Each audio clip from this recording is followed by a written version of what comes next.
Liebe Gäste, liebe Gäste hier der Eröffnung Future of the Cities Not for Granted. In wenigen Minuten wollen wir hier mit dem Eröffnungsprogramm beginnen. Also schnappen Sie sich noch schnell einen der wenigen Plätze hier. Ansonsten halten Sie bitte Abstand und kommen Sie hier zum Beginn der Vorträge.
Ja, herzlich willkommen zur Eröffnung der Ausstellung The Future of Cities Not for Granted. Eine Ausstellung, die langfristig, eigentlich auch noch vor der Pandemie vorbereitet wurde, hier auch von einer Arbeitsgruppe im Verein der Halle 14. Ich bin sehr froh, dass wir uns heute hier sehen können und dass Sie alle gekommen sind. Es gibt jetzt ein kleines Eröffnungsprogramm, das beginnt mit einem Grußwort von Friederike Tappe-Hornbostel, die Leiterin der Kommunikation der Kulturstiftung des Bundes, die diese Ausstellung großzügig mit unterstützt. Danach zeigen wir einen Film von Jonas Mekas und es folgen Vorträge von Kadir von Lohuizen und Studio Vortrag, beides Künstler der Ausstellung.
Mikrofon an, hören Sie mich?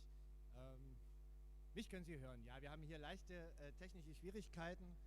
Wir versuchen es noch zu lösen und werden Frau Tappe-Hornbostel vielleicht später nochmal reinschalten, um Sie zu begrüßen. Somit übernehme ich das. Begrüße ganz herzlich die Künstler, die anwesenden Künstler, die hier sind. Welcome Artists here in the exhibition.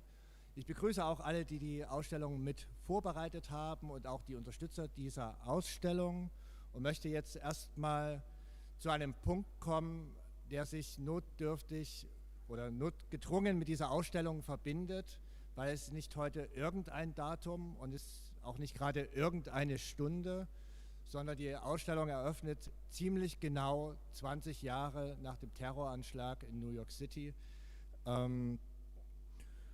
Und ich glaube, die Bilder, die wir diesen Sommer aus Afghanistan gesehen haben, haben uns alle gezeigt, wie aktuell und wie weltgeschichtlich bedeutend dieses Ereignis war. Und um darauf Bezug zu nehmen, werden wir jetzt einen Film zeigen von Jonas Mekas, ein Filmpionier des experimentellen Kinos, der nur wenige Blocks vom World Trade Center entfernt lebte und nicht nur Augenzeuge wurde, sondern auch Videozeuge. Wir zeigen hier den Film Ein Märchen aus alten Zeiten, um ja auch nochmal an die Toten zu erinnern. Die Bilder werden jetzt nichts sehen, was Sie nicht schon gesehen haben, vielleicht schon sehr häufig. Trotzdem wird es nicht leicht zu ertragen sein.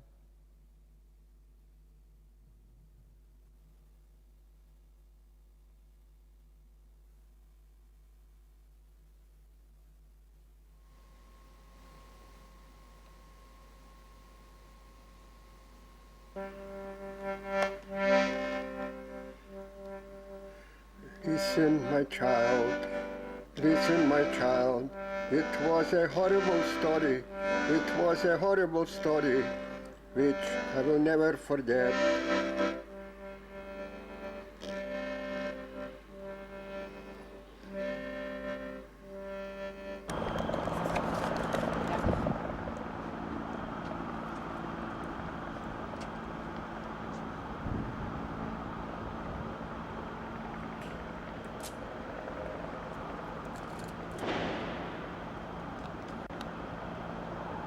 I think people are gonna make a run on Gourmet Garage to get all the food they can. The city's closed down.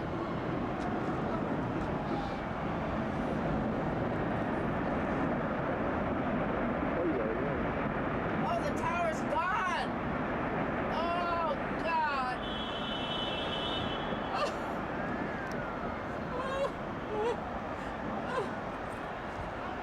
I mean,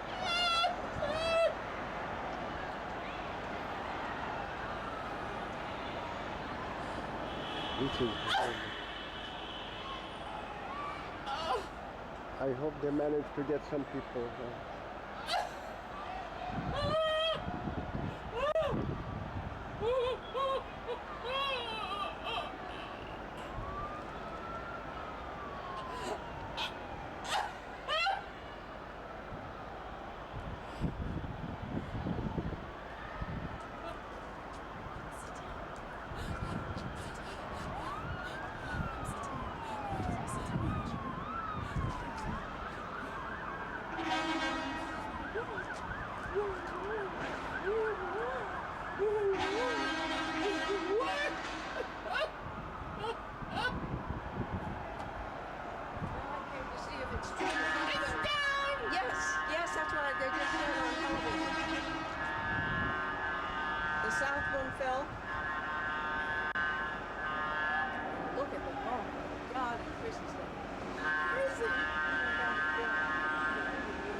Listen, my child.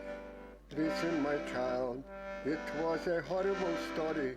It was a horrible story, which I will never forget.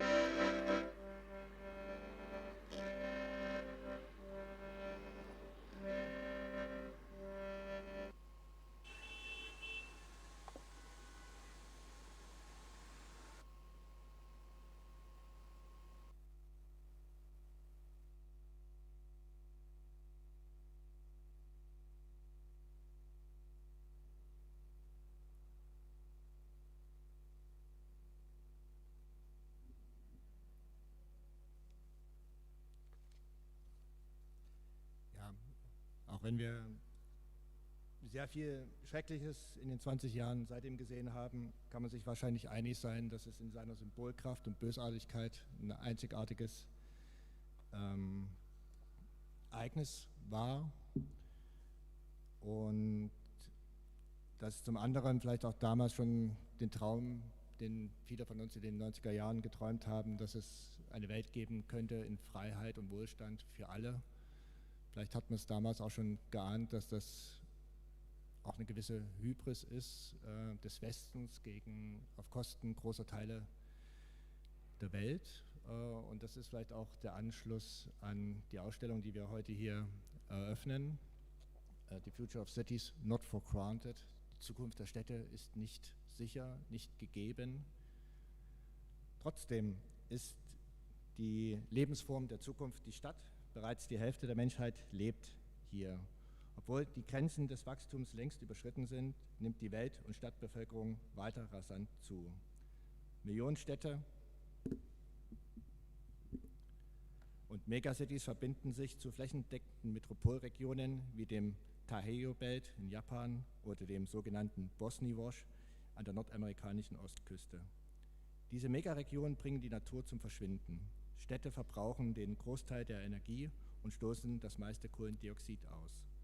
Die katastrophalen Folgen der Erderwärmung wie Dürre und Überschwemmung treiben weitere Menschen vom Land in die Städte. Der Anteil der Weltbevölkerung auf der Flucht war nie so hoch wie heute. Notgedrungen ist die Zukunft der Stadt Teil der geosozialen Frage nach dem Überleben aller Spezies auf unserem Planeten. Wären alle innerstädtischen Ziele ohne Auto erreichbar, könnten Straßen und Parkplätze kühlende Stadtlandschaften für Menschen, Tiere und Pflanzen werden. Mit visionären Konzepten und nachhaltigen Materialien müsste schon heute weniger gebaut werden, um morgen mehr Menschen gutes Wohnen und Arbeiten zu ermöglichen. Auch die Digitalisierung hat massiven Einfluss auf das urbane Funktionsgefüge. Die Stadt der Zukunft wird smart. Die Chancen sind hoch, dass es sich dabei um ein geschlossenes Geschäftsmodell eines Tech-Giganten handeln könnte, inklusive ungeahnter Möglichkeiten der Überwachung. Jedoch könnte mit digitalen Mitteln dialogische Demokratisierung auch die Frage, wem gehört die Stadt, neu stellen. Die Entwicklung der Stadt der Zukunft kann nicht alleine von oben glücken. Sie muss die Bedürfnisse sehr verschiedener Akteurinnen und Akteure einbeziehen, flexibel und widerstandsfähig sein. Was wäre, wenn sich in der Architektur ein Begriff von Schönheit durchsetzte, der nicht den Luxus für das 1% meinte, sondern als erste Geste der Fürsorge und Liebe verstanden würde, wie es Raul Pantaleo vom Architekturbüro TAM Associati eigentlich auch in seinen Gebäuden vorführt. Was wäre, wenn die Architektur als Werkzeug verstanden würde und genutzt würde, um das Leben zu verbessern, wie Anna Heringer auch hier in dieser Ausstellung vorschlägt. Diese Ausstellung stellt 11 künstlerische und architektonische Beispiele vor, wie Menschen auf die Herausforderungen von Klimawandel, Digitalisierung und Migration reagieren. Sie sehen hier an der Wand Fotografien, weiter können Sie noch Videos sehen von Kadir von Lohuizen, der uns die Bedrohung durch den Anstieg des Meeresspiegels vor die Augen führt. Sie sehen in der Ausstellung Fotografien von Sim Kyu-dong aus Seoul, der sein Leben und das seiner Nachbarn in Kleinstzimmern, die eigentlich als Studierzimmer gedacht waren und zu Mini-Wohnungen in Seoul geworden sind, dokumentiert. Sie sehen aber mit Anna Heringer und Tam Associati in der Ausstellung auch wunderbare Beispiele, dass es falsch wäre, vor der Übermacht der Probleme die Augen zu verschließen, sondern dass man durchaus auch handeln kann. Und das zeigen die Textilmanufaktur Dipshti Textiles in Rudrapur in Bangladesch und die Kinderkliniken von Tam Associati im Südsudan. Die Arbeiten von Studio Forage und Keiichi Matsuda zeigen uns, wie die fortschreitende Digitalisierung unser städtisches Leben verändern könnte. Dass Städte nicht auf dem Reißbrett geplant werden können, sondern Prozesse brauchen, wo sich alle Anwohnenden und Interessierten einbringen können, ist ein anderer Schwerpunkt dieser Ausstellung. Und wir stellen gleich mehrere Initiativen vor: das Isela Art Center und Out aus Mailand, Park Fiction aus Hamburg und Atelier Mob aus Lissabon. Die Beiträge von Falk Haberkorn und Neven Alanik lenken dann den Blick auf Leipzig, genauso wie die Illustrationen von Kerstin Rupp, die als Illustration auf der Einladungskarte begann und mittlerweile hier wandfüllende Dimensionen am Beginn der Ausstellung angenommen hat. Am Ende der Ausstellung laden wir auch Sie ganz herzlich ein, Ihre Ideen und Visionen von der Stadt der Zukunft zu hinterlassen. Und ich lade Sie auch ganz herzlich ein zu dem Symposium, was für den 28. und 29. Januar hier in der Halle 14 geplant ist, wo die Leitbilder einer Stadt der Zukunft auch nochmal eingehend diskutiert werden sollen. An dieser Stelle danke ich noch allen, die sich hier für dieses Projekt eingesetzt haben. Das sind natürlich die Künstler der Ausstellung. Das ist aber auch eine Arbeitsgruppe, die schon seit mehr als einem Jahr die Idee initiiert und auf den Weg gebracht hat. Dazu zählen den Anwesenden Caroline Müller-Stahl vom Verein und Lisi Bossa-Costa, aber auch Carsten Schmitz, Kim Wortelkamp, Martin Zornetten, Nevin Alanic und Maeva Boudon. Ich danke denen, die durch die Unterstützung und Förderung hier die Ausstellung möglich gemacht haben. Das ist die Kulturstiftung des Bundes, das ist die Kulturstiftung des Freistaates Sachsen, das ist die Wüstenrot-Stiftung, die Stiftung Federkiel, die IKEA-Stiftung, die Botschaft des Königreichs der Niederlande, die Leipzig-Stiftung. Und ohne das Kulturamt der Stadt Leipzig wäre unsere Arbeit hier sowieso undenkbar. Ich danke auch dem Bund Deutscher Architekten Sachsen für die Kooperation hier in diesem Projekt. Und ich danke allen, die sich hier für diese Ausstellung eingesetzt haben. Das ist das kuratorische Team: Claudia Gehre, Lisa Konczewski, Anna Reimnitz, Sophie Renz. Das ist das Aufbauteam: Evgeni Gottfried, Sebastian Hümer, Moritz Kaiser, Mario Kühne, Henrik Rode, Sebastian Wehrstedt und Immo Fatrott. Es gibt ein Kunstvermittlungsprojekt auf dem Bauspielplatz hier, das initiiert und durchgeführt wird von Marc Herbst und Luise Wonneberger. Nächste Woche gibt es hier nochmal ein Eröffnungswochenende der Spinnereigalerien. Wir bieten hier nochmal ein Familienangebot mit Kerstin Rupp an. Und ansonsten noch Dank, die ich jetzt vergessen habe zu erwähnen.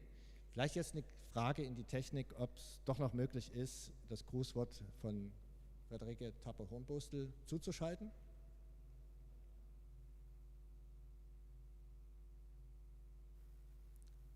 Hören Sie mich jetzt? Hören Sie mich? Ah, gut. Okay. Also dann begrüße ich Sie auch alle ganz herzlich noch einmal im Namen der Kulturstiftung des Bundes und erlauben Sie mir, mit einer Sentimentalität zu beginnen. Die Kulturstiftung des Bundes wurde 2002 in Halle gegründet und feiert demnächst dann ihren 20. Geburtstag im Frühjahr. Im Jahr 2002 förderten wir als eines unserer allerersten Projekte ein Symposium mit dem Titel Wie Architektur sozial denken kann. Und im selben Jahr 2002 war auch die Halle 14 eröffnet worden. Und genau dieses Projekt, nämlich von Halle 14, war der Beginn dessen, was man in einem nüchternen Förderverhältnis in dem Sentimentalitäten eigentlich keine Rolle spielen dürfen, zögert, eine wunderbare Freundschaft zu nennen. Es berührt mich, dass fast genau 20 Jahre danach wir wieder eine Ausstellung in Halle 14 eröffnen, die eigentlich den Titel von vor 20 Jahren noch einmal aufrufen könnte. Daraus zu schließen, es hätte sich seitdem nichts getan, es habe keine anderen und neuen Ideen gegeben, ist falsch, wenn man die Liste der seitdem hier geförderten, also bei euch geförderten Projekte ansieht. Es ist aber richtig, wenn man es so deutet, dass die Probleme von damals nicht nur nicht gelöst, sondern immer gravierender geworden sind. Und im Antrag von damals, ich habe ihn mir nochmal angeguckt, war von Ökologie und Klimawandel noch nicht die Rede. Man könnte auch sagen, wir lebten in einer anderen Welt mit anderen Horizonten und Perspektiven. Das gilt übrigens nicht nur für Sie, auch die Stiftung hatte anderes im Blick, als sie fast zur selben Zeit begann, sich mit dem damals vordringlich erscheinenden Problem schrumpfender Städte, vor allem in den damals noch recht jungen neuen Bundesländern, zu beschäftigen und dazu ein großes Forschungs- und Ausstellungsprojekt unter anderem in Halle und Leipzig auf den Weg brachte. Das können wir uns heute schon fast nicht mehr vorstellen.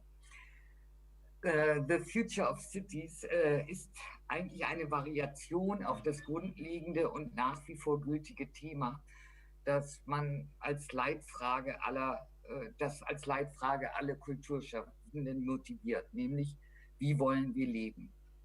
Nur, dass wir es lange nicht so begriffen haben, dass wir es als konkrete und geradezu praktische Frage formulieren konnten.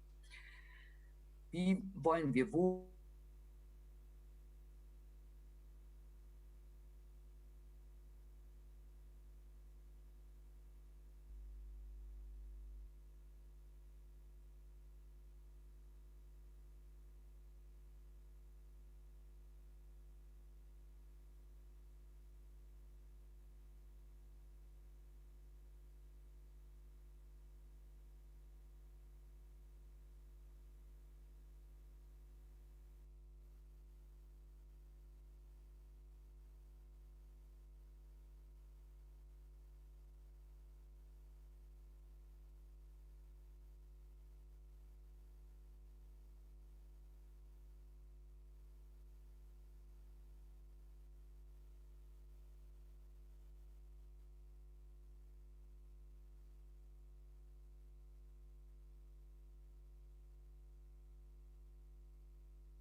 Geht's weiter?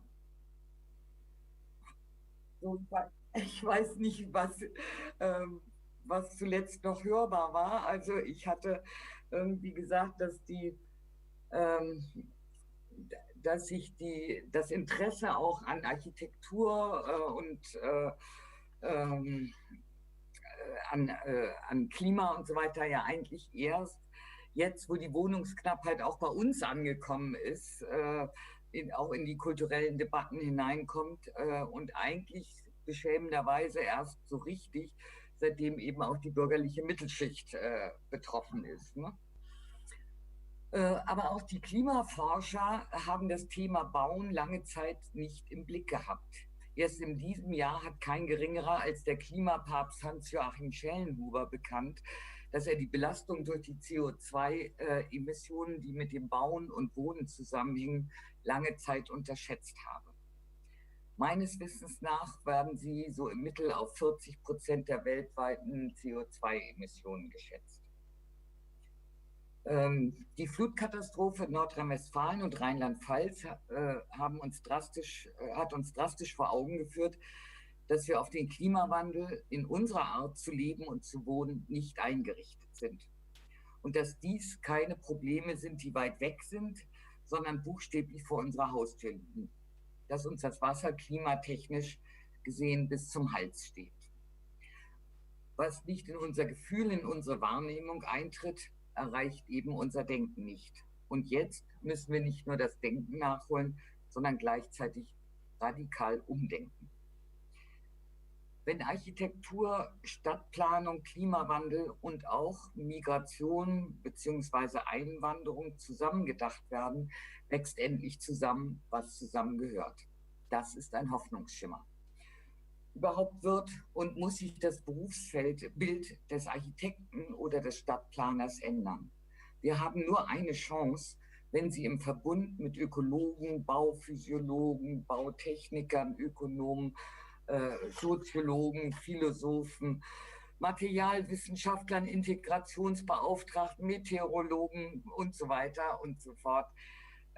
Und ja, nicht zuletzt mit Künstlern und Künstlerinnen zusammenarbeiten und Netzwerke bilden.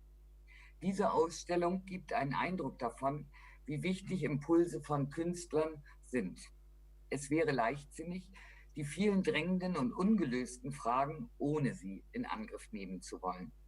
Künstlerinnen sind zum Beispiel Expertinnen für Material und Form. Sie können soziale Temperaturen messen. Sie sind Wahrnehmungspsychologen. Und jetzt könnte ich auch noch mehr aufzählen. Sie haben jedenfalls mit ganz grundlegenden Fragen zu tun und werden, je nachdem wie diese entschieden werden und wer über sie entscheidet, auch von ihnen betroffen sein.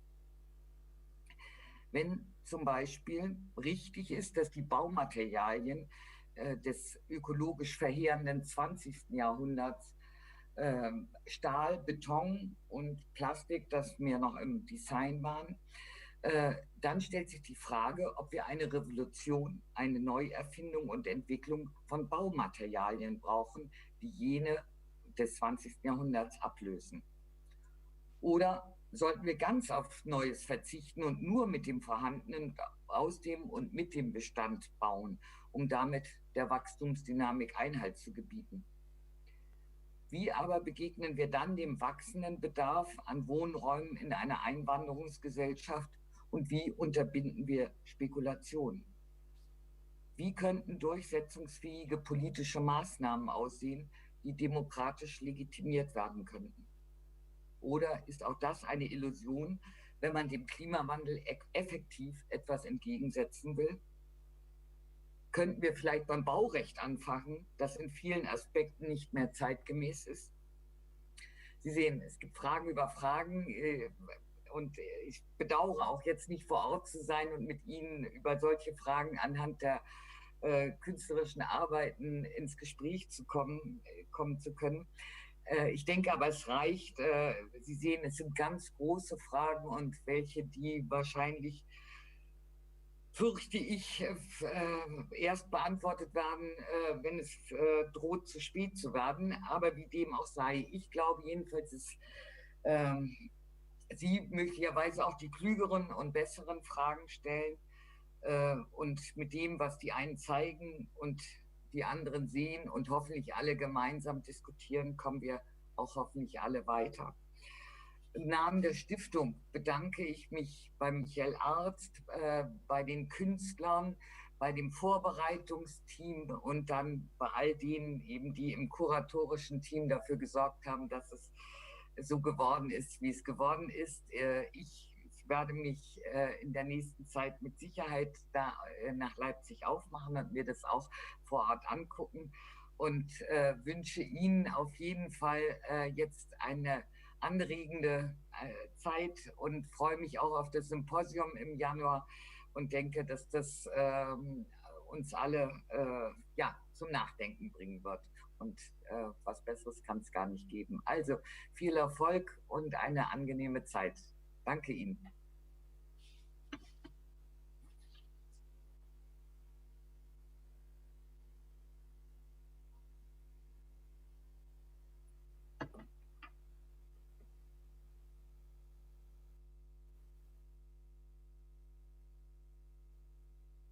Trotz aller technischen Schwierigkeiten doch noch geklappt hat. Und jetzt darf ich Kadir von Lohuizen bitten, nach vorn zu kommen. Kadir von Lohuizen ist Teil hier der Ausstellung mit seinen Fotografien und seinen Videoprojektionen. Und ich bin sehr gespannt, was er uns von seinen Reisen rund um den Globus berichten kann. Welcome, Kadir.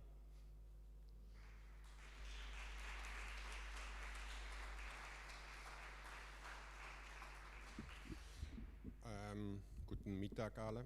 Ich spreche etwas Deutsch, aber mein Englisch ist noch immer besser. Also, wenn das okay ist, ist es in Englisch. Yeah, it's always hard to see these images from New York, especially today. It's a very close thing to me because I was there 2 days after 9/11. I was on the first flight out of Amsterdam, so it says a bit about my history as a photographer. I covered 9/11 and the aftermath, and a bit more than a month later I was in Afghanistan when the Americans invaded. And I can't get these images out of my mind that you remember the man falling from the Twin Towers upside down, and then 20 years later, a few weeks ago, the Afghan falling from an American military aircraft.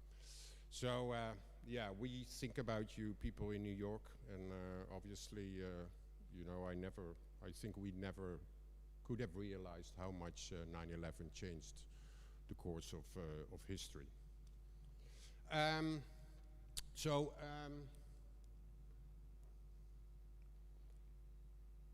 good thing is that I'm live here, so there should not be an internet interruption. I'm very happy to be live actually, because as most of us, we spent the last 1.5 years or so on Zoom. So I'll take you on a small trip around the world. As I said, my history as a photographer, I've been a photographer for over 30 years now, covering many conflicts in the world. And I must say that over the last 10, 15 years, they have I've been more and more pointing my camera on environmental issues and issues related to the climate crisis. And that kind of happened because I covered conflicts, and often it was already related to the climate crisis. People were fleeing because there was a lack of land to grow their crops on. There was not enough water, not safe water.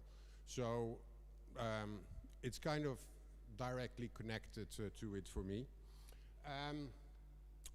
The project, it's called After Us, the Deluge. What is it in German again? I thought it was Zundflut, no? Sintflut, okay. I guess you all know what it means. As I said, I'm Dutch, I'm from Amsterdam, so I live somewhere below sea level. I live in this tiny country, which is Delta. I'm sure you've all been to the Netherlands. We call it also like the sewage of Western Europe, because all the rivers, they come out into the North Sea in the Netherlands. So we Dutch should be very aware of what the dangers are of the sea. We had a huge flood back in 1953, where part of the Netherlands completely flooded and almost 1,900 people died. So the Dutch are known for being experts in the world in terms of coastal protection and water management. But I never realized that if we talk about the rising sea level, that this is something we have to deal with today. And it was back in 2011, I believe, where I was working on another project, which was I was traveling from the very tip of South America to the very north of Alaska, overland, and it was a story about contemporary migration. So I was interviewing people along the road why they were migrating, economic reasons, for mineral resources, basically to show the normality of migration. And halfway, I came to these beautiful group of islands called the Cunayala, the San Blas Islands. They are on the Caribbean side of Panama. And I was interviewing people there, and they said, we are being evacuated. And I said, why are you being evacuated? And they said, the sea is coming. And I said, what do you mean the sea is coming?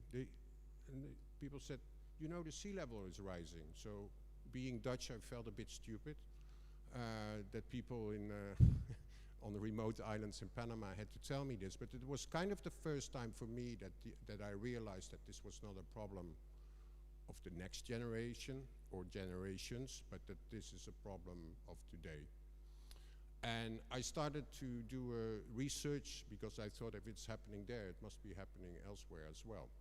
So that's where I embarked on this journey, basically trying to visualize the consequences of slowly rising sea level already and what it means. Well, Greenland doesn't have a problem. Greenland is actually, it's the only country which is actually rising a bit because of the sheer weight of the ice mass, which is melting. So the country will come up a few millimeters. But it's one of the main sources where all this water is coming from. So if Greenland would melt, it would mean that the sea level would rise 7 meters. If Antarctica, by the way, would melt, it would rise 86 meters. Okay, this is not what what any of us is gonna experience in our lifetime. But I think, and maybe most of you have seen that the new report of the international panel on the IPCC report, which is really warning that things are getting more and more serious.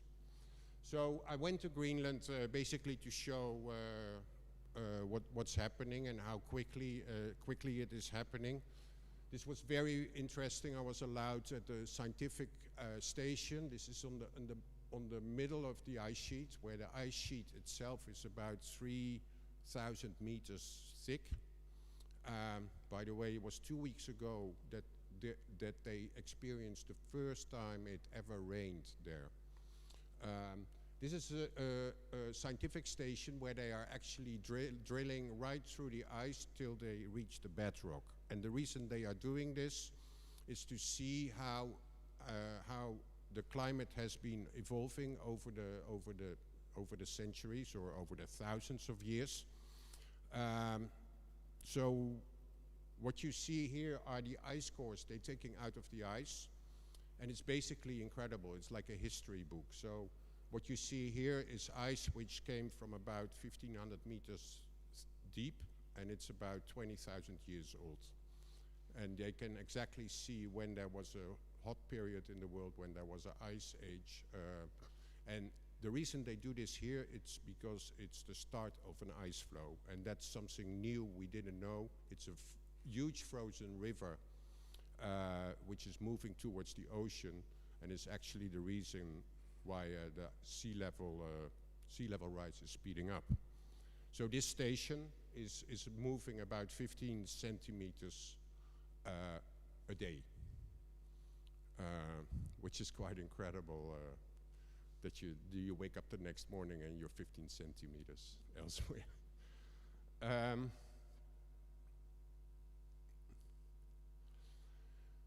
Well, Bangladesh is very similar to the Netherlands. It's a delta as well, very flat.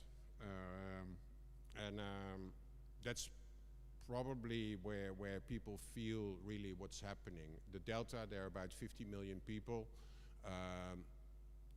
Bangladesh always had floods. There were always cyclones, but the number of cyclones and the strength of cyclones is getting more and more. And what happens most of all is that the water is not receding. So that was the first time that I actually understand that the problem is starts much earlier than that you have to wait till there's water in this room. Because if the seawater doesn't recede, it means that people can't grow crops anymore. There's no drinking water. So people are, in Bangladesh, millions of people have been relocating already by themselves. Not by the government, but by themselves. The Bangladeshi government did adopt a very ambitious plan to protect the Bangladeshi coastline 2 years ago. They are investing $40 billion into this. But what was interesting for me to be in Bangladesh was that actually you would assume that it's quite depressing, but actually it was one of the countries, one of the regions I was where people actually were not waiting for their government to act. They were acting themselves. They are much more aware what's happening with the climate, and people still have an ability to adapt, and that's a skill we often don't have anymore. We live in Leipzig, or we live in Hamburg, or we live in Amsterdam, and that's where we assume that we will be forever. The main problem, as everywhere, is that the people are relocating, but they're relocating to the big cities. So they lost their, they used to be farmers or fishermen, and now they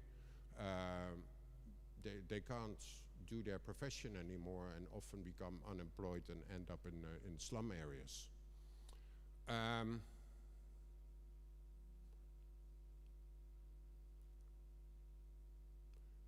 But people are quite, this is an island which is in the Bay of Bengal. It's close to Chittagong, which is the second city in Bangladesh after Dhaka. And this island is eroding very quickly. So they built these dikes, these levees. But most of the people there used to be rice farmers. So these were rice paddies. But since the seawater is coming in so frequently, they couldn't grow rice anymore. So people have started to change the rice paddies into salt paddies. So actually, they're mining salt, which brings them a new income instead of the rice.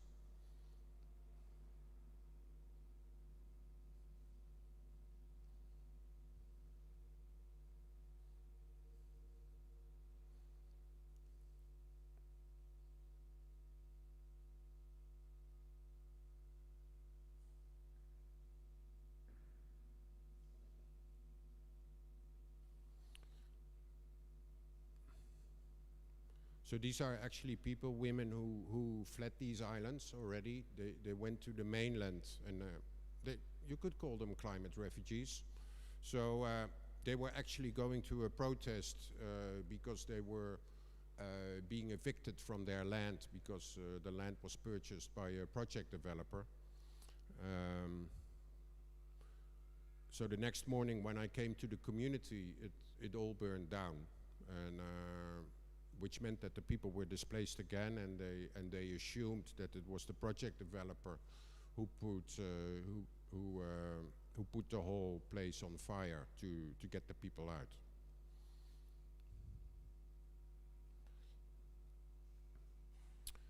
So these were these islands I was initially speaking about. These were the islands where I thought this was a story I really wanted to do. It's called Kunayala because it's the people who live there. They are Kunas, and they are the indigenous people of Panama. And it's like an autonomous, semi-autonomous area in Panama. As you can see, the islands are very, very low-lying. The good thing is that they also have a strip of mainland, and that strip is much higher. So the idea is that the idea back in 2011 that they would be evacuated within a year to the mainland where they would be safe. Up till today, they are still there because the money for relocation disappeared. They build a school, they build a hospital, but there are no houses. By the way, this is, I quite early in the story, I thought I need aerials, because aerials you often see much better what coastal erosion means and what it does to islands. So in the beginning, there were maybe drones, but they were very big and very expensive. So somebody helped me to build a kite. So I had a kite, and there was a small camera. I had a small camera, and I would use the wind to try to get the right angle. So you see me in the middle with my kite. Problem was that if there was no wind, I couldn't fly the kite, and if there was too much wind, I couldn't fly it either. So today I'm using a small drone, although the kite was more fun, especially for the kids.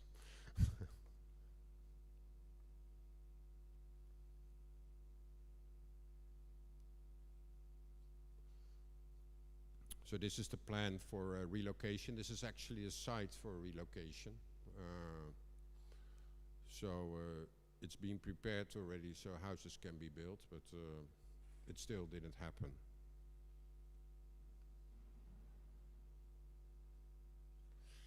So what I try to do also is that I try to show that this is a worldwide problem. I mean, we kind of assume that the problem is biggest in maybe Bangladesh or in the Pacific, but I also wanted to show that there's issues close to home. So this is the east coast of the United Kingdom, just north of Hull.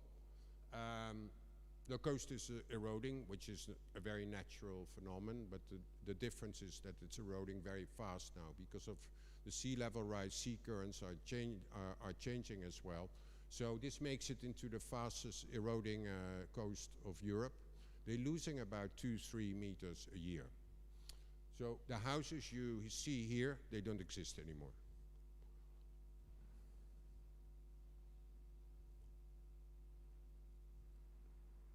What I found quite shocking was that the government, the UK government, gave up on the area. So they wanted people to leave, but although they were almost all homeowners, they were not compensated except £3,000 to move. But they had to find their own place elsewhere. I mean, this was the year before I was there. This was still a coastal road.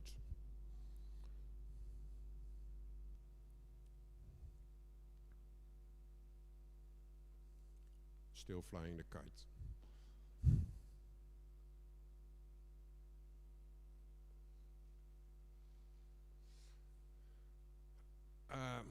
Well, I don't think we can travel much further than this country. Anyone who knows where it is can tell me. We all know it actually because it's the country, the first country in the world which always reaches the new year as first country. It's Kiribati, that you pronounce it, and it's located between Fiji and Hawaii, right in the middle. So it's really right in the middle of nowhere. It's actually a very big country. It's about the size of India. The only difference is that most of the country consists of ocean, and then a number of atolls which are not higher than 1 meter, 1.5 meter above sea level. It was the place where it felt scary. You know, it really felt that you couldn't go anywhere. And as it looks, this will be one of the first countries which will vanish. Which is a strange thought because, you know, nowadays we are very much used that's after the collapse of the Soviet Union, Yugoslavia, that we are only getting more countries in the world. But we will lose a couple of countries in the future, in the near future actually, because it's predicted now that Kiribati, that the people here need to be evacuated by 2050, most likely, which is in less than 30 years. As you can see, they try to protect themselves by all means. The beaches are mostly gone already, and the beaches are obviously also to protect the islands. The reef is dying, so it's quite a difficult situation, and this is a scene which is at least once a month, that large portions of the islands they flood. And I included Kiribati because the question which has not been answered yet is what we do with countries that disappear. We speak about climate refugees, but it's still not. There's no country which will give you asylum for climate reasons. It's not being addressed by the UN yet, so the people really, really don't know where to go. What was interesting though is that a year before I was there, the president at that time, who was called Anote Tong, and he was a really good ambassador for the plight of the people for the Pacific, and calling for attention that something needed to be done. He came up with the idea to purchase land on Fiji to relocate the people to. So he purchased land from the Anglican Church in Fiji, and the government of Kiribati, they sent out a press release and said, we purchased land on Fiji and we're going to relocate our people there. They didn't discuss this with the Fijian government at that time, so they were not very amused. So they, in the end, they had to change the story, and now the story is that they purchased the land to grow crops to bring it back to Kiribati. But it shows the problem. Problem same here. This is the Marshall Islands. I actually was supposed to go back to Kiribati, but I was not allowed by the new government. They have a new president. They call him the Trump of the Pacific, who's denying that there's a problem. So journalists are not allowed anymore on Kiribati. So I went to the Marshall Islands, which is very similar.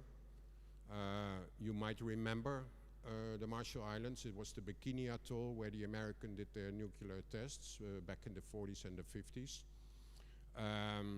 But they are losing their land very quickly as well.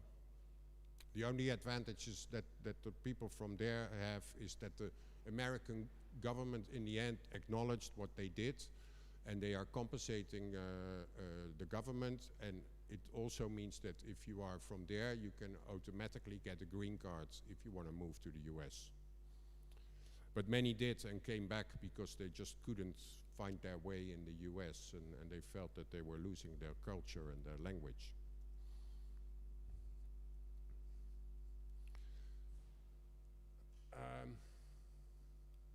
Well, you know Miami. It was maybe the most incredible story for me, because Miami, maybe some of you know, has a particular problem, which is that it should never have been built.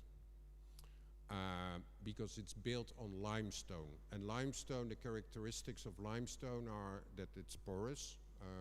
So they called in the Dutch, I mean the Dutch, it's a big export product of the Dutch now to sell our knowledge about coastal protection, to see if there was a master plan to protect Miami. But if you build a dike on porous limestone, the water will just go under it. And it means that Miami, the conclusion so far is Miami cannot be saved. So this is Miami Beach, and the timeline is about similar, that it probably needs to be evacuated by 2050. So it's a little bit felt like dancing on the volcano, because real estate is still booming. They're building still these very expensive condo towers. But this is a regular scene nowadays in Miami Beach. Basically, what happens here is that during spring tide, which is once a month, and that once a year there's even a king tide, that the seawater comes up through the sewage. So it floods parts of Miami Beach already. So the guy who was there, I spoke to him, and he said, I said, are you a plumber or so? And he said, no, I'm a Navy SEAL. So you have to call me sir. And I said, what are you doing? He said, well, I'm checking if the sewage is indeed not blocked, or if it's seawater, but it's indeed seawater.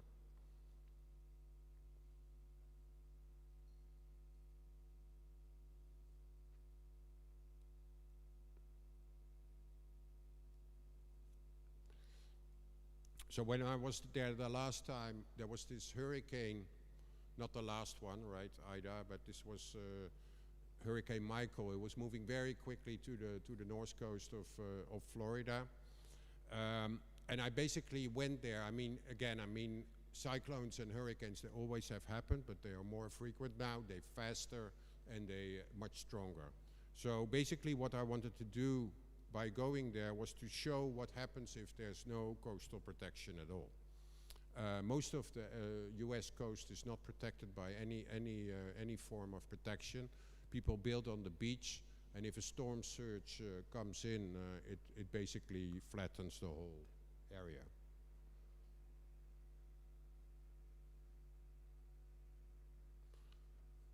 Yeah, I didn't think about showing New York today. Or obviously, it was the Freedom Tower there. But yeah, the other story of New York is that New York had a wake-up call, as you may remember. It was back in 2012 when Hurricane Sandy happened, and much of lower Manhattan flooded, and there was a blackout.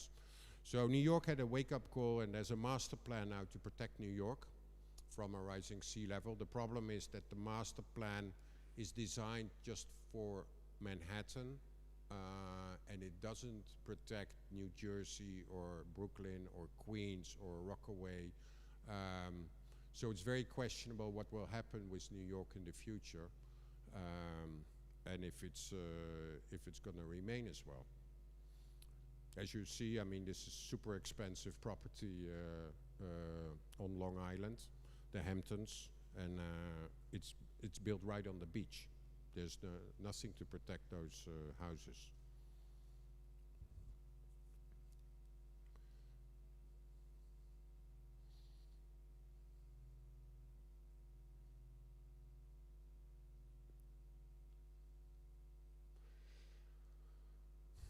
Well, Jakarta, capital of Indonesia, it has grown enormously over the last 2-3 decades. There's estimated about 20 million people in the city now. And they have a very particular problem, which is that the city is sinking. And it's sinking because they are extracting too much groundwater, and it's sinking northern parts of Jakarta, where millions of people live. It's sinking about 25 centimeters a year. If you add on that the sea level is rising, it means that the scenario is catastrophic. So again, this is normal day-to-day high tide. People kind of get used to live with the water or in the water. There was a big plan which was developed again by the Dutch and the Indonesian government to protect Jakarta. They would close off the bay. They would reclaim land, and Jakarta could theoretically be protected. But there were financial issues. There was a lot of protest from the people as well against this, and the government of Indonesia decided about 2 years ago to relocate the whole city. So they're building a new capital. The problem seems to be that that the government is moving and not the people. So the question is still what's going to happen with the 20 million people. Well, this work is more recent because I didn't include the Netherlands, because I was really looking for regions in the world where, as I said, there was an urgency already, where people are already affected by seawater intrusion. The Netherlands is not the case. You know, we are very well protected. I think we forgot that we live below the sea level. I remember when I grew up that still at primary school, you had to draw, you had to make a slice of a dike, and you had to know what layers a dike was built of. That's not happening anymore. So we are kind of in our comfort zone, and we think we are the best and that we will survive anyway. What did change was that we have a Delta Commissioner, as he or she is called in the Netherlands, who's a very powerful person and is overseeing all the water management, all the waterworks in the Netherlands. And he asked back in 2018, one of the engineering bureaus in the Netherlands to look at the worst case scenario.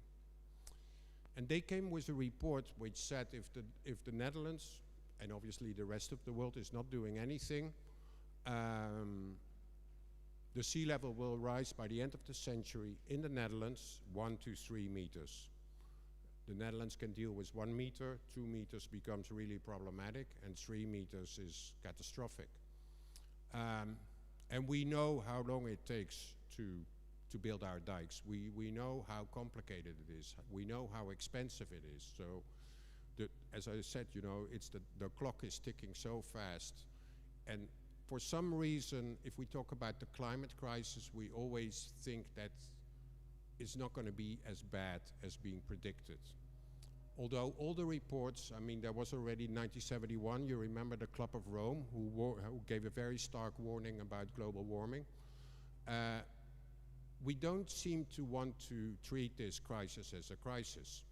And I think that's where one of the fundamental problems is. And obviously there's a problem between the West and the North and the South, because countries like Kiribati, like Bangladesh, they feel that they are paying the price for our industrial revolution.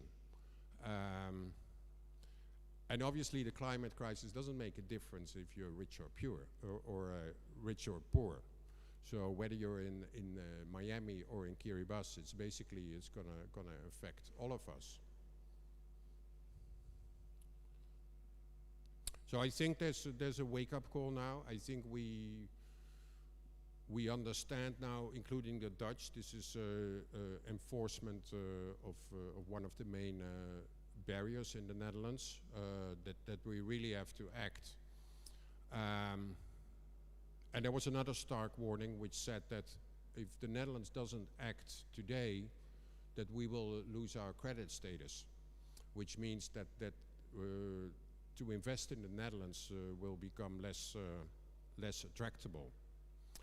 So this is basically, I think you know the shape of the Netherlands a little bit. This is, if nothing is done, what it will look like in 2300. So I hope the borders are still open with Germany, because you might receive a few million climate refugees from the Netherlands.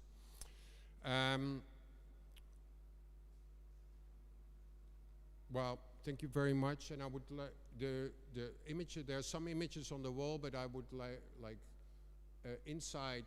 I think it's the noise, right? It's the projections, which, if you have time, please have a look at it. I made a book, by the way, and there are 2 copies here, so anyone who wants one, I'll sign it for you. And but maybe there are questions.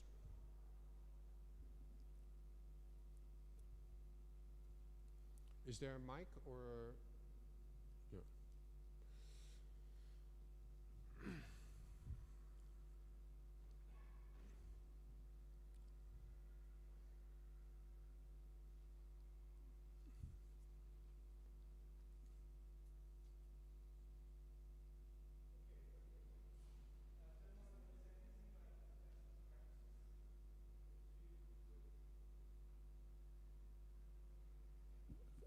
Thank you for the talk. Question is there anything that you could consider as best practice, what you saw during your travel through the world?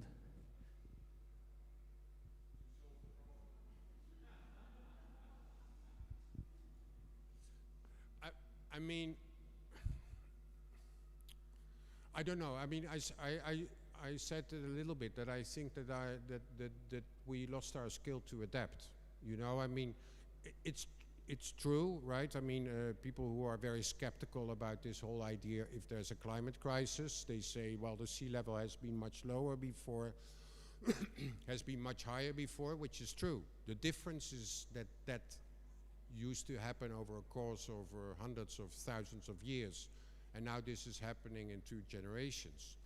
But our grandparents, they were still capable to, or grandparents maybe, were still capable to adapt.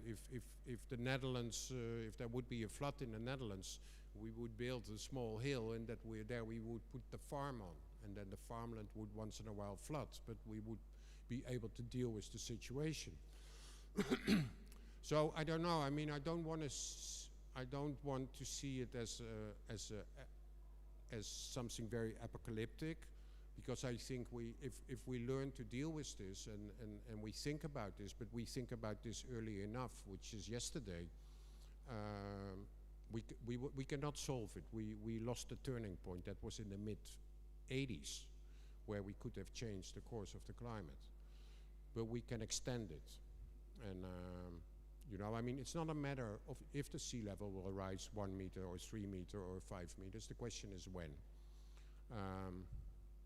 But yeah, I think the map of the world in 100 years will look a little different, and it's strange for me to realize that many of the images I took, that you can't take them in 50 years probably even.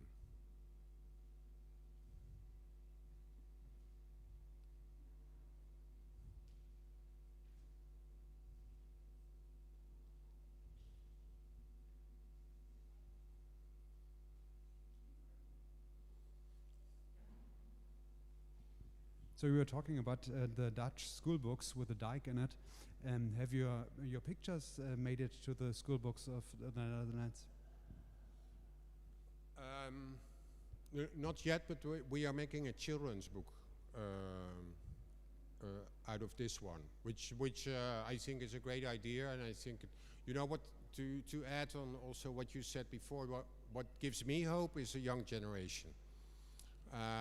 Because I think the young generation knows much better what's going on. I know a lot of kids who tell their parents to fly less or not to eat not so much meat or drive less. I think many of us here in the room are a lost generation. We're not going to make the change. So the hope is obviously for the young generation. And yeah, schools, education are everything on for this. But you know, I can only imagine that the young generation in 20 years will be very, very angry with us that we had all the knowledge, we had the time to act, and we failed. So, for the young ones.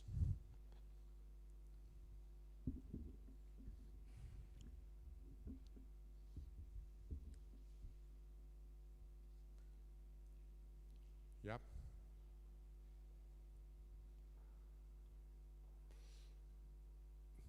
Well, you can look at the projections, it's better actually. I thank you very much for being here.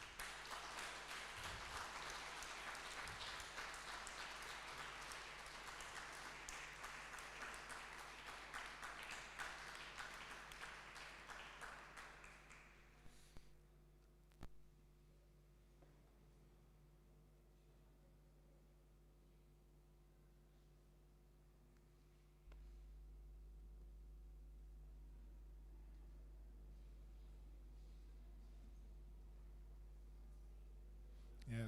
Thank you very much for the wake-up call, Kadir. Now I can invite the Studio Forage, Michael, Charles, and Marissa to introduce their artistic project, the 7 Stories of the Melanopolis, and invite them to come to the microphone. They are.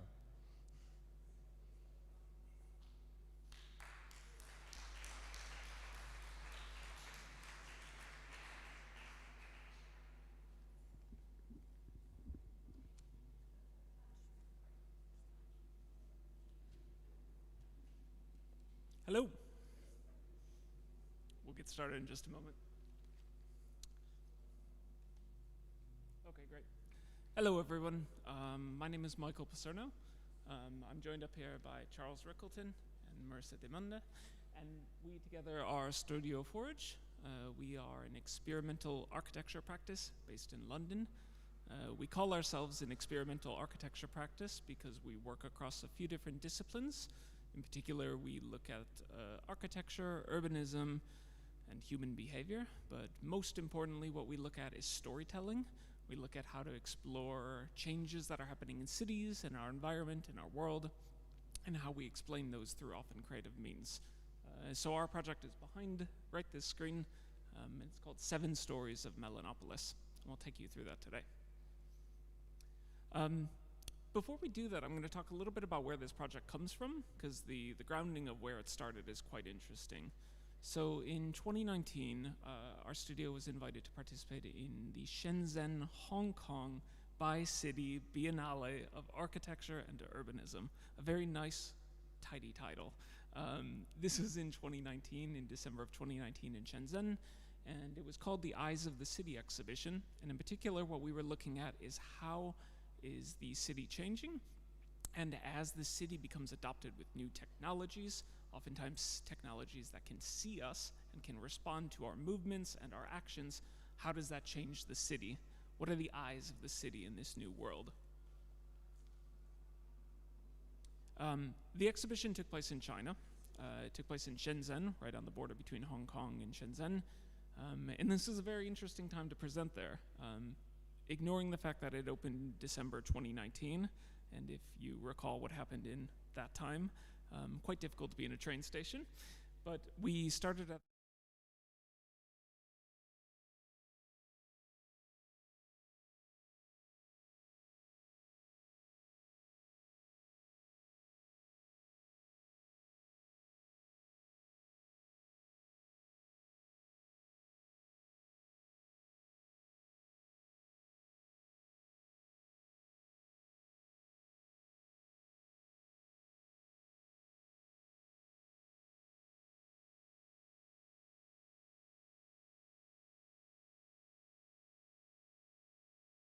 how is that going to affect us?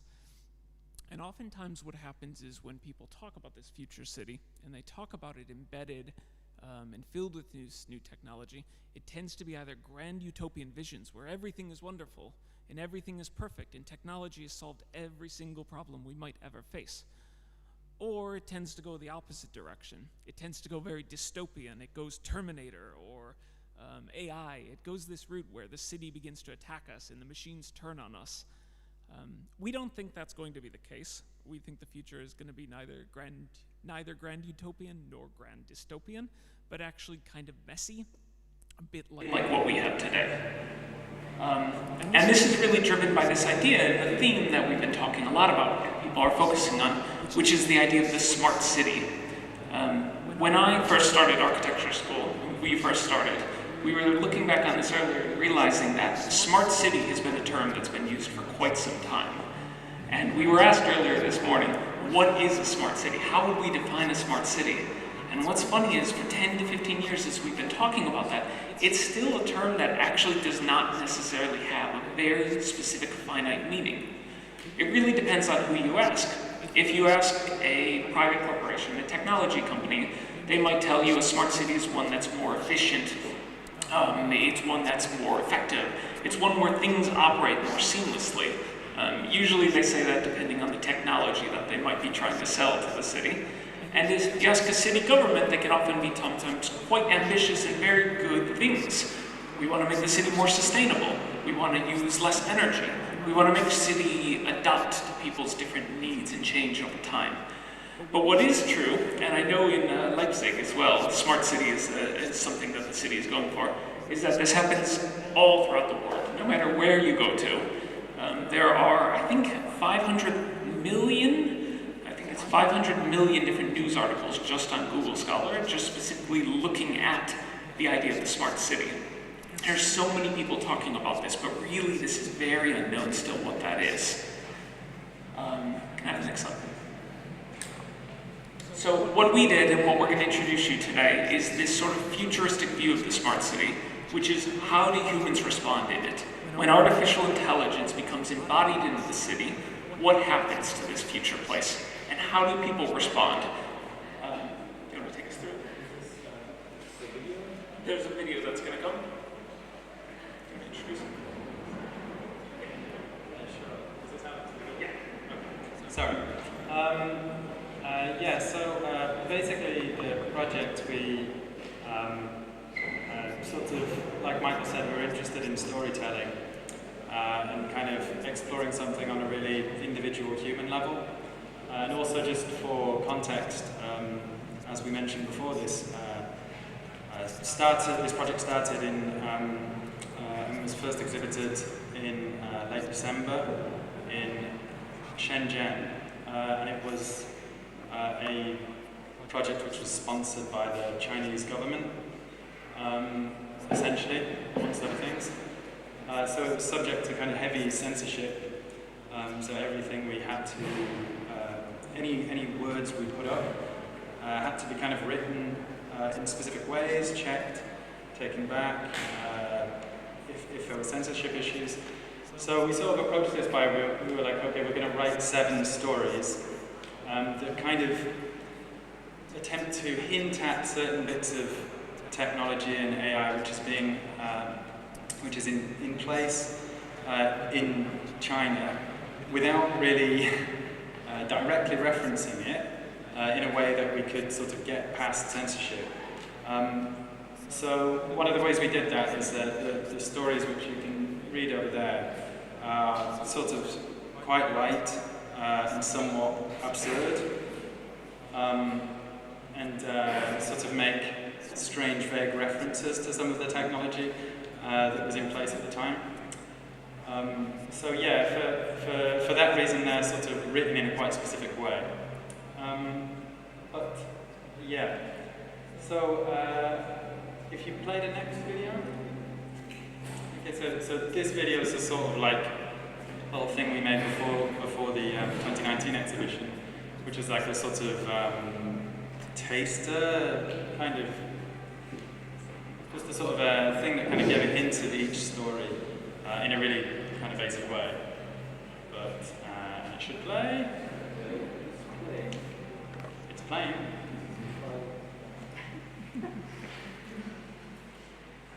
It doesn't look like that usually. But you can, basically it's the video with the black intertitles.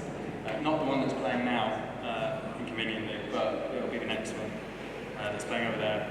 But essentially it just gives you a taste of these 7 different scenarios that we wrote. And then for the exhibition we kind of had those, the stories, and then certain kind of objects and artifacts from the stories. So yeah, this is like one of the views of it in situ. The exhibition itself is split into 7 different sections and was in the sort of full length of the kind of foyer of the high-speed railway station, which sounds like a kind of small thing. It was about a kilometre long. And it was split into, I think, 7 sections. We were in resisting technology, and you can see that this is kind of, our section looks quite empty. That's because about 2 days prior to opening, I think 3 or 4 full pieces were removed due to censorship. And kind of we would try to be quite careful with what we wrote, but I think we somehow managed to avoid censorship in the end just by the sheer amount of writing. No one could really be bothered to read it all. But going to the next slide.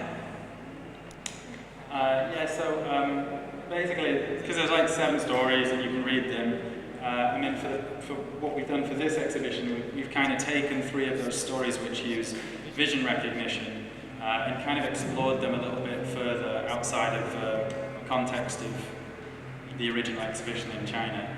Yeah, you can see like here's one of the objects from one of the stories which I'll read in a second, which was a kind of device that spray paints pigeons to disguise them from object recognition technology.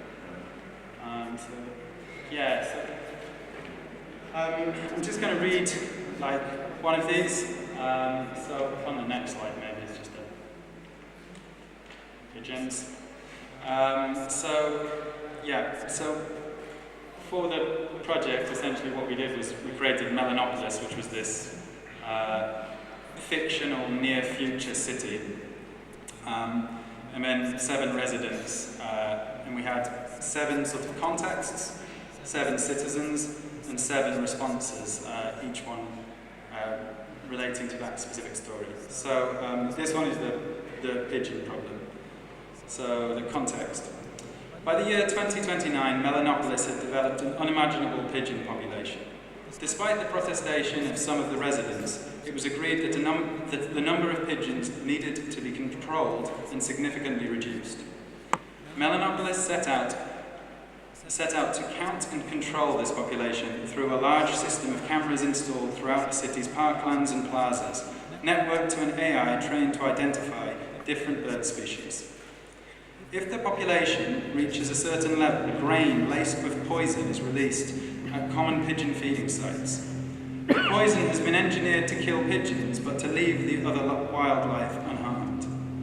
On top of this, heavy fines were introduced for those caught feeding pigeons. And now we have the citizen.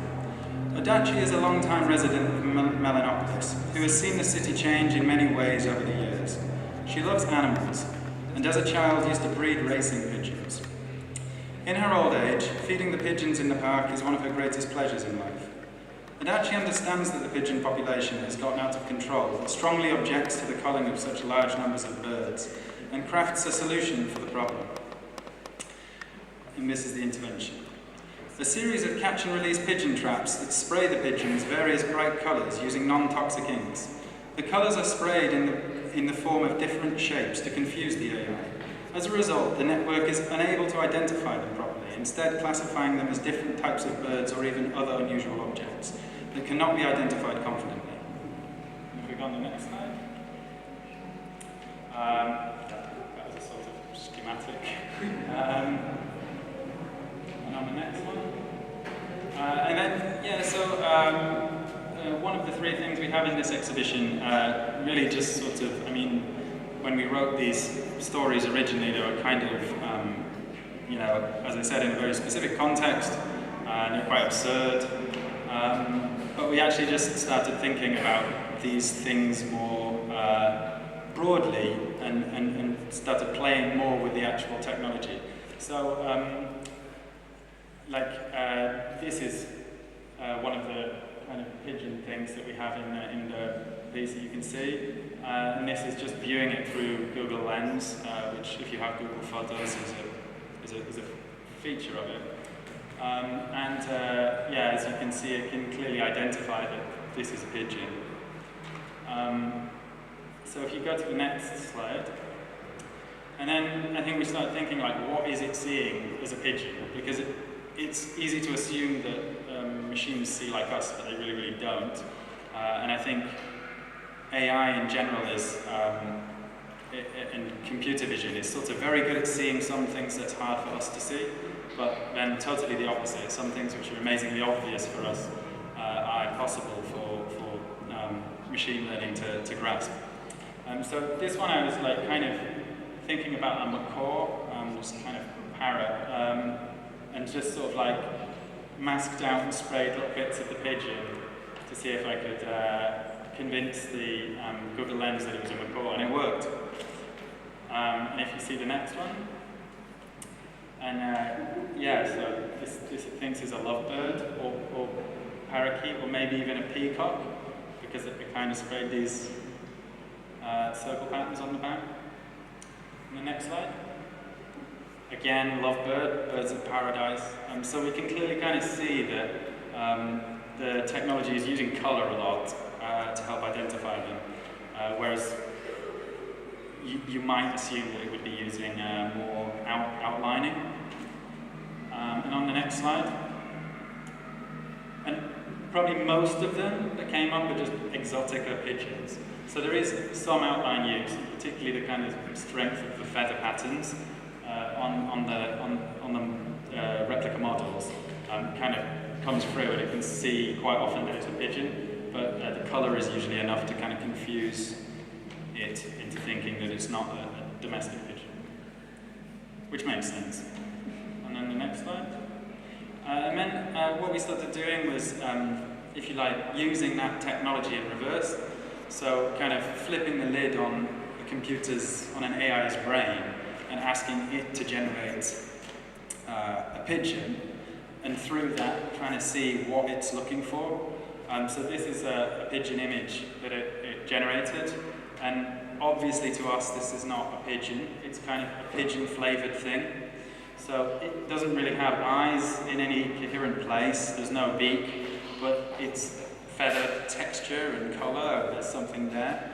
But also what's really interesting about these images, and there's a number of them over there on this board, is that it tells you as well about the context in which we photograph pigeons. So you often get really busy streets, sort of urban environments, because for the machine it's not necessarily that easy for it to separate environment from object. So it knows, it's basically trying to get a score, like a high score when it's doing this. So it knows that like feathery, grey, textury stuff will get it closer to being a pigeon, but it's also not necessarily able to separate the environment from that. So it knows that kind of, it thinks that putting kind of more urban context makes it more pigeony. Next slide. similarly, the sky. It kind of has some association with pigeons in the sky. As you can see, like these are sort of pigeony shaped, but none of them are flying really, but they're all just sort of sat in the air. But yeah, it's obviously it makes some kind of association with a kind of cloud and blue sky texture in pigeons because it knows that's something that goes together. On the next one. Again, it's a kind of pigeon flavored thing, but it's not a pigeon. Sort of pigeonish. And then on the next, I just really like this one. It's kind of interesting as well that it sort of doesn't really have a beak, but there's a kind of beak at the top. And then on the next. And yeah, you put these really skewy images into image recognition, and like that thing would not fool a person as a pigeon, but it can fool. This thinks it's a pigeon, which makes sense again because it's generated by the machine, so it's a pretty accurate version of what a machine thinks a pigeon is. Yeah, this works kind of sometimes and not other times, but if you have Google Lens, if you have Google Photos on your phone, like kind of take some photos and check them on Google Lens as you go through. It's kind of an interesting process. And next. Yeah, this is a bit more context from this specific one from when we were in China. And I'm not going to talk about too much about the kind of other stuff in here or any of the other ones, but yeah, please go ahead and read the stories and see the other objects in the room.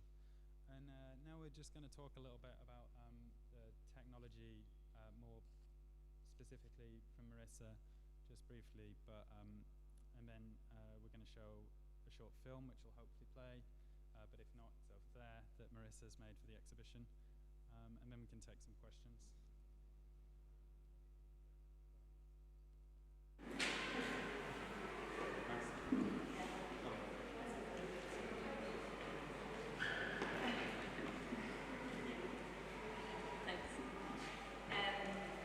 So I'll just give a little bit of a basic technical background to how we generated the t-shirts over there and film on the screen behind us. So it's called text-to-image synthesis, where essentially your input is text and your output is an image. And it works with two neural networks. So you've got one that generates the images, which you could... Thanks. Which I guess, okay, you could call the artist if you like, and then the second is what is scoring the images that are generated, and so you can call that the critic if you like. And so, like Pico just said previously, it's just essentially trying to get a high score, and then it will generate images that look quite alien and odd to us, but have a kind of essence of the text input that you've entered into the system. And the way that these architectures learn is through models, and so the one that we use predominantly is called ImageNet. And so ImageNet is made up of 14 million images that are scraped on the internet, so it's like the images that you've uploaded at some point as well. And that's been published since 2009 and gets updated as well. But these models can be quite problematic because I guess they're the sort of textbooks that you give children in school. It's what you give the machine to learn from. So it's going to inherit all our prejudices and biases and learn from us. And so what we found when generating the t-shirts, which were very basic inputs like children's faces and things like this, they always came out as white children, and so I guess, and mostly boys as well. So I guess something like that indicates two things. One, that there's more images of white children on the internet, and two, that when these images get captioned with ImageNet, they're captioned by Mechanical Turks, which are people that are paid a very low wage to just go through images and caption them and categorize them according to a taxonomical structure that's been put in place. And so what we can see from that is that when they're being captioned, when it's a white person, it's simply captioned as a person, or if it's a group, then people. But if it's a person of colour, then the captions are specified. So then that just means that like the default for these models and the default that the machine is learning is whiteness, essentially. And ImageNet has been used as a benchmark for AI technology, and so it's been used for the past 10 years to develop other technology as well. So that's like a very small or single criticism of many criticisms that you could apply to ImageNet, which is not something that I will go into today. But it's just something to touch upon in how important it is how we teach AI, because we have this misconception that because it's technology, it's objective and it's neutral, but it's quite the opposite. It just learns whatever we teach it. So I think that's all that I wanted to say. And so this is just an example of an image of a child's face. And much like the pigeons, it has skin texture and it has what could be eyes and nose, but clearly it doesn't look like a child's. And then you can go to the next one. Again, this is another simpler child, and the way that you can, I guess, generate these images is that you start off and it keeps generating and generating and generating, so it gets better scores. And so this is, I guess, an edge further down the run where it has a higher score. And then you can go to the next. And I think this is the video? No.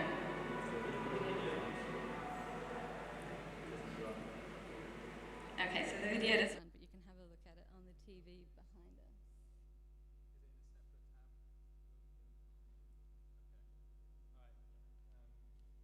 Okay. Yeah.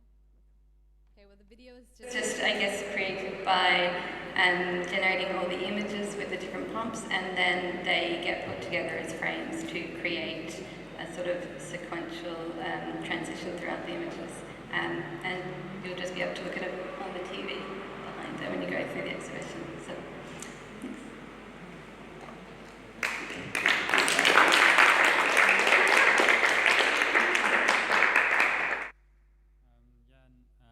Any questions?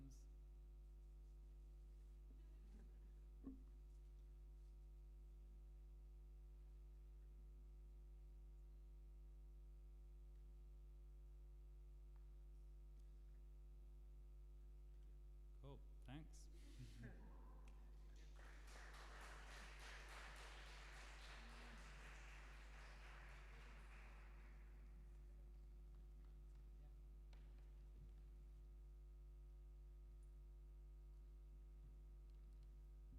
Thank you very much for this talk, and sorry for the technical problems. Ich möchte mich nochmal für die technischen Schwierigkeiten, mit denen wir heute kämpfen, entschuldigen. Vielen Dank für die Aufmerksamkeit hier. Und vielen Dank an die Redner Kadir von Lohuizen und Studio Vortrag für die Einblicke in ihre Projekte. Ich lade Sie jetzt ein, in die Ausstellung einzutauchen. Es sind insgesamt 11 Projekte, die wir hier präsentieren. Es sind auch noch mehr Künstler anwesend hier, Falk Haberkorn, Park Fiction, Christoph Schäfer und Margit Schenki. Und Nevin Alanik mit dem Büro Museal. Und ich kann das Angebot machen, wer jetzt nach dem doch schon recht ambitionierten Programm immer noch Lust hat, mehr zu erfahren, kann mit mir einen kleinen Rundgang zu den genannten Projekten machen, und wir können vielleicht doch noch im Dialog mehr über diese Ausstellungsstücke und Kunstwerke erfahren. Einfach hier links neben mir.